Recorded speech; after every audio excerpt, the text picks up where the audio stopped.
In this video, I am going to be showing you how to take screenshot on iPhone X, iPhone XS Max or iPhone XR. Method 1. Quickly press and release volume up and power button. As you can see that screenshot is taken.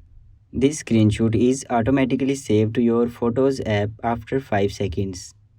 Now if you want to save any part of the screenshot instead of full screenshot, take screenshot. Click on it. Select the part which you want.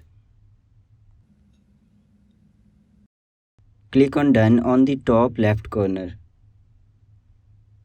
Click on Save to Photos. Method 2. Go to Settings app.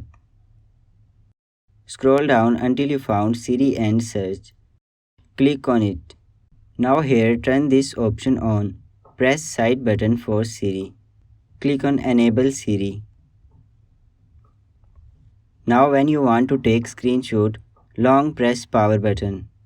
Now just say take screenshot. As you can see that screenshot will be taken.